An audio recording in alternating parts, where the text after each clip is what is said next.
Bienvenue pour cette vidéo course sur le chapitre d'aromatique. C'est un chapitre important, il n'est pas super compliqué, mais le prof aime bien poser des questions dessus. Il va vous mettre plusieurs cycles et il va vous demander quel cycle est aromatique. On a plusieurs conditions pour qu'une molécule soit aromatique. La première, c'est qu'elle soit cyclique. Sur un alcane comme ça, linéaire ou un alcène, il ne peut pas être aromatique. La deuxième condition, c'est qu'il faut que l'on ait une alternance de liaison simple, liaison double. C'est un polyène dans le cycle. Donc si on fait, je sais pas, je dessine un cycle, et ici que je mets tac, ça, il peut pas être aromatique. Parce que là, on a une liaison double, liaison simple. Ça va pas. Il faut que l'on ait une alternance entre une liaison simple, double. La troisième condition, c'est que l'on ait 4n plus 2 électrons pi. Les électrons pi, c'est les électrons des doubles liaisons, de la deuxième liaison des liaisons pi, hein, je le rappelle. Si on a une double liaison, on a une sigma et une pi. Si on a une triple liaison, on a une sigma et deux pi. Et la dernière condition, il faut que la molécule soit plane. C'est-à-dire que, en général, le cycle, il va réussir à être plein jusque 6, 7 carbones, mais au-dessus de 7 carbones, à partir de 8 carbones, vous pouvez être quasiment sûr que le cycle n'est pas aromatique. Par contre, vous pouvez avoir une molécule composée de plusieurs cycles. Donc je vais dessiner le cycle aromatique de base, que l'on appelle le benzène.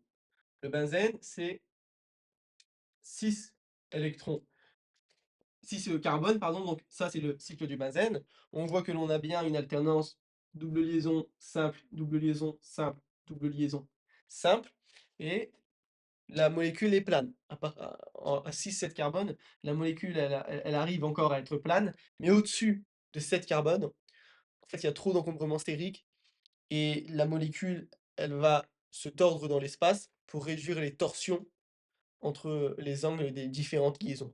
Donc retenez juste qu'à environ 8 carbones, la molécule elle ne va plus être plane, donc elle ne pourra pas être aromatique. Et on a bien 4n+2 ici, électron pi.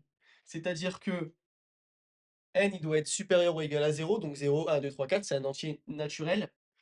Si je compte mon nombre d'électrons des liaisons pi, j'en ai ici j'ai 2, 4, 6. Donc est-ce que 4n plus 2 égale 6? Ça existe si n appartient à un grand N, c'est-à-dire que n est un entier naturel. Eh bien 4n+2 est égal à 6, c'est équivalent à ce que 4n est égal à 4.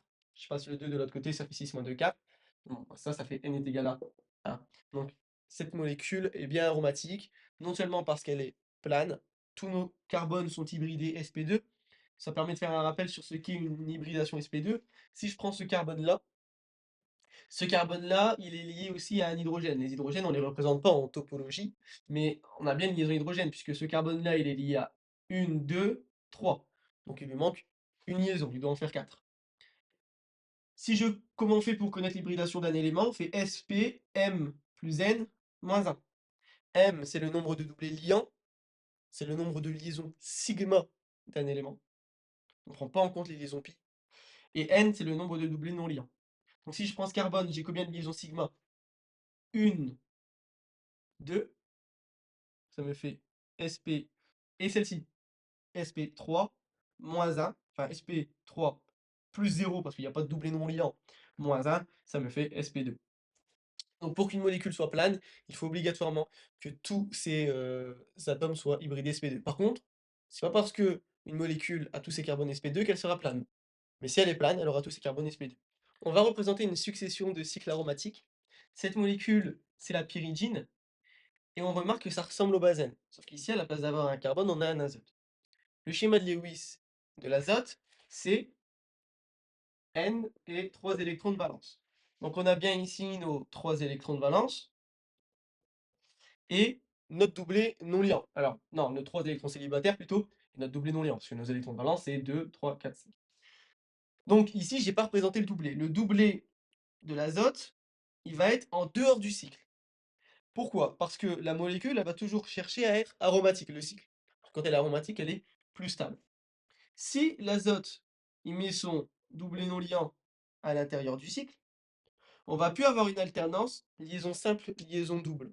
C'est-à-dire que on va avoir liaison double, simple, double, simple. Le doublé non liant, il va se comporter comme une double liaison, ça va le mettre dans le cycle et on va avoir 2 et 2. Et surtout, ça va se vérifier à l'équation 4n plus 2. Si j'enlève mon doublé non liant, ça me fait 2, 4, 6. 4n plus 2 est égal à 6, n est égal à 1. C'est ce qu'on vient de faire juste avant. Si je mets maintenant mon doublé à l'intérieur, ça me fait 4n plus 2 est égal à 8. Les électrons là, on va les compter dans le cycle.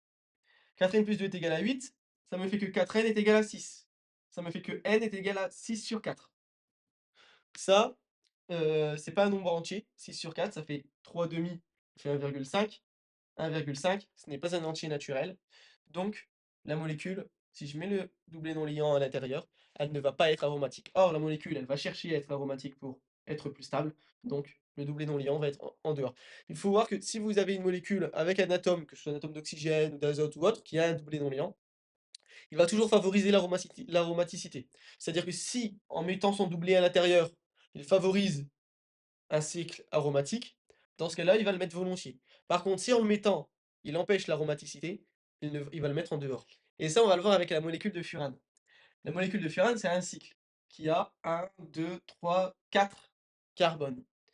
On a combien d'électrons pi ici? On en a 2 et 2, ça fait 4. Donc, est-ce que 4n plus 2 est égal à 4? Ça existe. Ça me fait que 4n est égal à 2, ça me fait que n est égal à 2 sur 4, égal à 0,5, 1,5. 0,5. Eh bien, 0,5, c'est pas un nombre entier. Donc là, ma molécule, elle ne serait pas aromatique.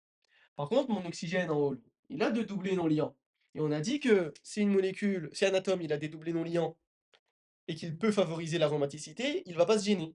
Donc, l'oxygène, il va mettre son doublé non liant à l'intérieur du cycle. Et cette fois-ci, on aura 2, 4, 6 électrons pi. Ça me fait 4n plus 2 est égal à 6, 4n est égal à 4, n est égal à 1. Puis j'ai représenté ici la molécule d'imidazole. Cette molécule, elle a deux atomes d'azote. Encore une fois, on va avoir deux doublés non liants, ça fait 4, 4n plus 2 égale 4. Ça n'existe pas s'il y a une état entier naturel. Ici, nous avons deux atomes d'azote qui peuvent mettre en commun leur doublé.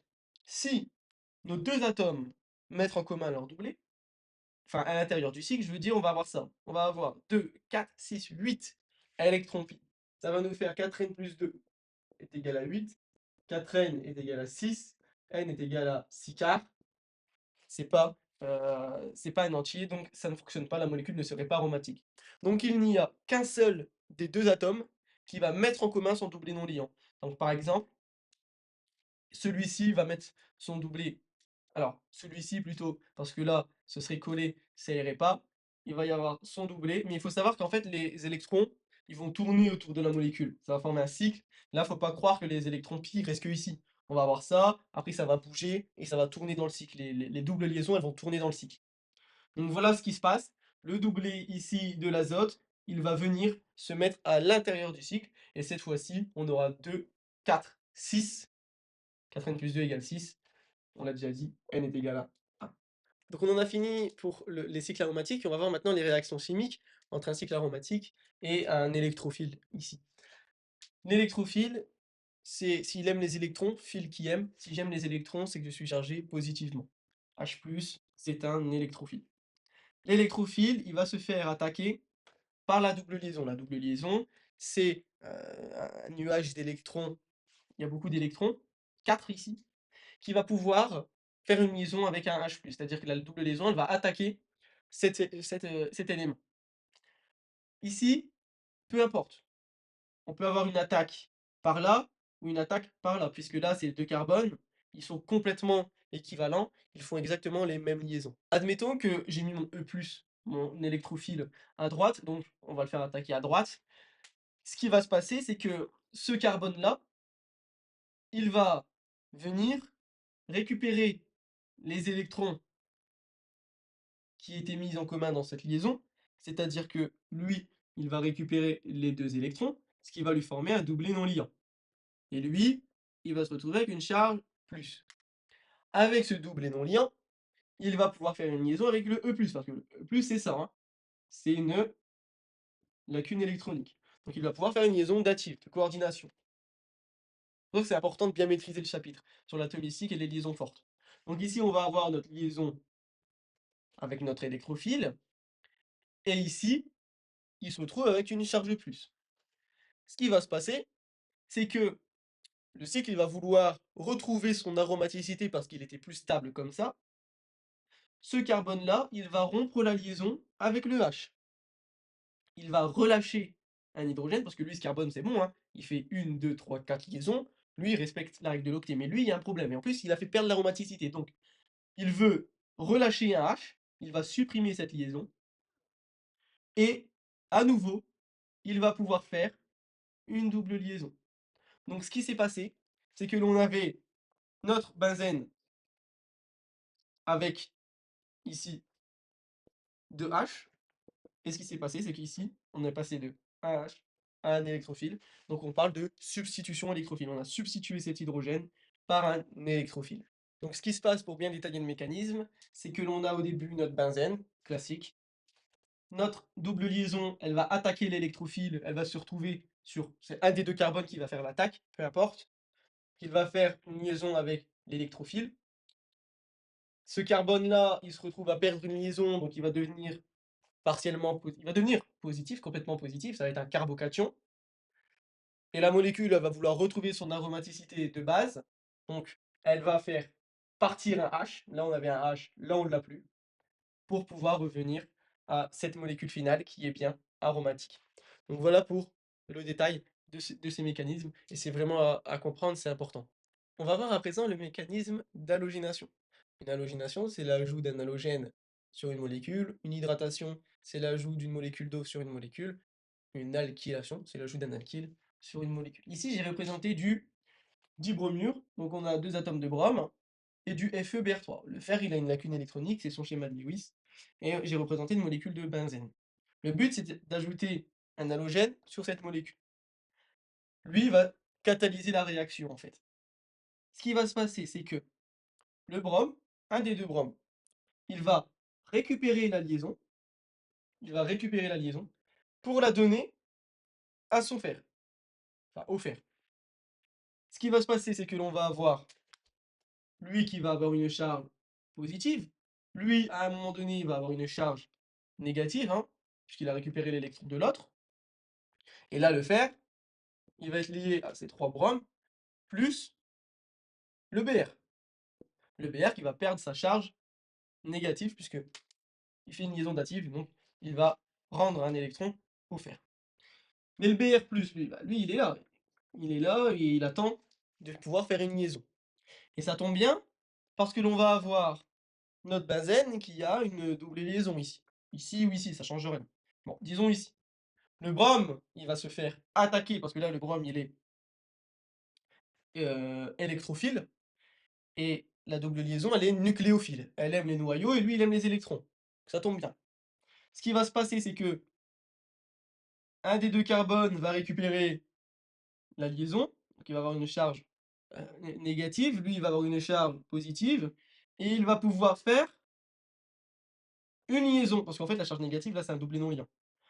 Et il va pouvoir faire une liaison avec notre atome de brome, qui va perdre sa charge plus. Dans ces cas-là. J'enlève les doublés non liants, ça sert à rien. Le problème maintenant, c'est que l'on a perdu l'aromaticité. Là, j'ai plus que deux doubles liaisons, et j'ai plus mon alternance. Donc ce qui va se passer, c'est que ce carbone-là, il va faire partir un hydrogène. Il va lui dire, toi, ça y est, tu peux partir, pour pouvoir refaire une liaison avec le carbone. Et à nouveau, lui, il va perdre sa charge plus parce que bah, maintenant, on lui a redonné ses électrons. Et la molécule, elle retrouve son aromaticité parce qu'on a bien l'alternance double, simple, double, simple. Donc si on détaille bien les étapes, on a notre dibromure. Un des deux bromes va récupérer la liaison. Il va faire une liaison dative avec le fer.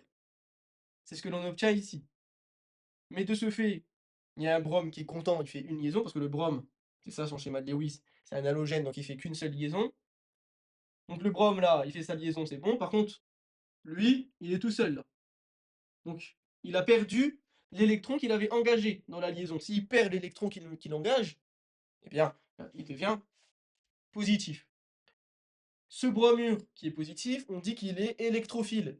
S'il est positif, c'est qu'il est déficitaire en électrons, donc il va aimer les électrons. Et on l'a dit, notre double liaison, elle est nucléophile. Elle aime les nucléons, elle aime les protons qui sont chargés positivement, parce que elle est très chargée négativement. Dans la double liaison, on a 4 électrons.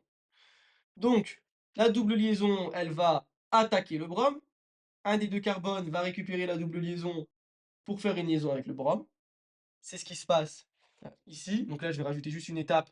Donc là, on a notre H et là, on a une charge plus. Et ensuite, la dernière étape, c'est pour retourner à l'aromaticité de base.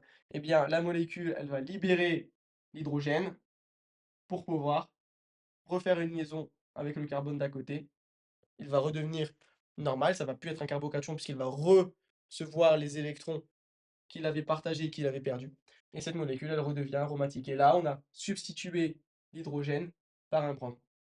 Voilà pour cette vidéo courte. Là, ce qui va être super important à retenir, c'est les conditions pour qu'un composé soit aromatique. Dans les annales, vous verrez, on vous mettra des molécules et on vous dira cocher les molécules qui sont aromatiques et maîtriser les réactions.